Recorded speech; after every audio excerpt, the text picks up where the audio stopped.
Yeah, sometimes Yeah. there's good Oh, absolutely. affirmations. Affirmations Yeah. is correct. Yeah. I post some Affirmations of my groups are so sometimes. key. Yeah. Yeah, especially when you're in a state of like not feeling worthy. Just repeating to yourself, I am worthy.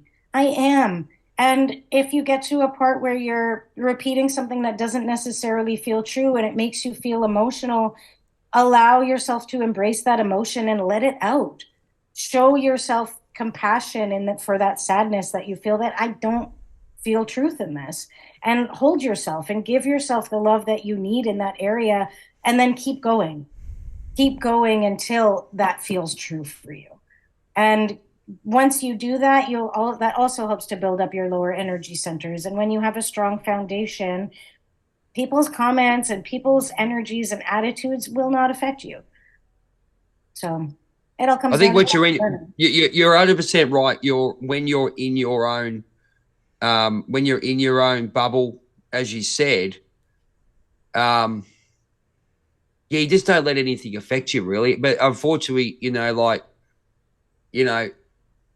people say watch what you say and all that. Yeah, you're 100% right.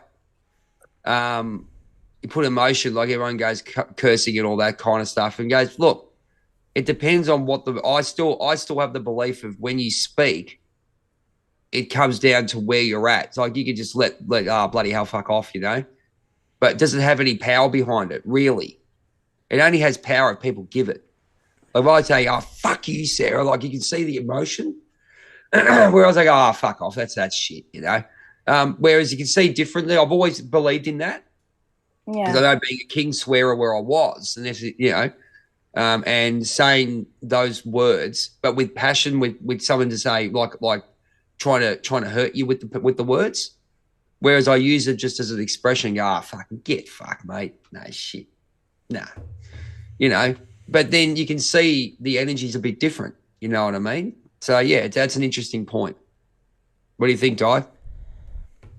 Yeah. I just think in any way possible, protect your energy, whatever you feel called to do. And right now our intuition is more on point. Like I said, the veils thing, we've said that like a million times, but it's true. And I feel more called to do certain things. Sometimes I feel called to listen to a certain frequency. Sometimes I feel called to do certain meditation or say a certain affirmation. I let some Kapal today. It's just stuff that like shamans use. We were lighting some of that today, putting in a coal and stuff, and that gets rid of negative energy. I mean, I do sage, play this on. There's so many different things. Sometimes even incense. Like sometimes it could be something more simple than you think. And even me just eating like superfoods and stuff like that, and higher vibrational foods, listening to higher vibrational content. Even that can help protect your energy because you're not going to be as susceptible to all these negative energies when you're in a higher vibration. It's only when you're in a lower state that you're more susceptible, and that's when you're going to get these attachments and stuff. You're vibrating at that frequency, and we all go through emotions. Of course, you're going to feel bad sometimes. You're never going to feel like great all the time. That's, but just, I think for me, just like allowing these emotions, not staying there. I process them, I feel them, but I'm not going to sit there and keep focusing on stuff that doesn't make me feel good. A lot of people are addicted to misery, but I'm just learning when Yeah, to you're take a not wrong step. there. Yeah, like you ever had sometimes where you want to keep listening to like depressing music, or you want to keep being like sometimes you keep feeding your cycle when you're in a low mood. You're like, man, let me listen to this. It makes me feel bad, and I'm gonna go eat some like trash food, some junk food. Like you kind of go. Yeah. Sometimes you go on a spiral, and hey, you could be way worse. Yeah, I was doing like worse things in the past, but I notice when my brain will want to go there, I'm like, I just have to kind of do the opposite. Sometimes it's hard to snap out of it, but if you just do something kind of like, I call it like a breakout method, something just to kind of break out of your shit. Like for me, it could be just walking in nature or just running or just listening to something that's the opposite of what I want to listen to right now. Sometimes it's just doing something that's outside of like what you That's a usually good. do. That's a good way of putting I it. call it breaking out. Something just to break out, and if you don't do it in like the first 5 seconds, you're gonna talk yourself out of it. But just something that's gonna make you snap out of it, man. It's easy to get in these low frequencies. I'm telling you, I've been going kind of back and forth with some things. The things that are coming up to trigger us are very like deep rooted stuff, and these entities or whatever it is, forces on this planet, like I said, like we talked about earlier, they're desperate to take our energy and keep us in a low frequency because they're losing basically. So you'll notice the things that hurt you the most, and maybe you haven't completely healed or that's still in your energy field, right?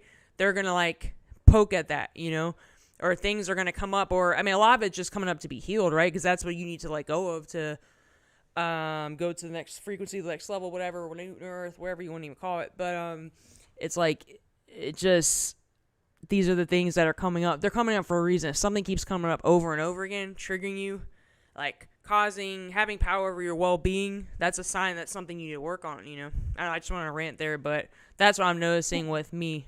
Yeah. That actually makes a lot of sense what you were saying about the repetitive things coming up. Like, Poking at you. It's like, what about me? What about, I'm like, no, I don't want to. And of course, sometimes we don't want to go there because sometimes you're having a good day, you're doing these, keeping a high vibration. Maybe things are moving forward in your life, and then these things creep you. This is the shadow work. This is what shadow work is. Like the shadow is like, oh, what about me? And it comes up in like a way that creeps into your energy field, and you're like, oh fuck, or your brain, right? Or your when you're mind. ready for something, the energies will let you know. And if you keep ignoring it, the message will just keep What you getting resist louder and persists. louder. Yeah, like I always be saying Exactly. that, but it's true.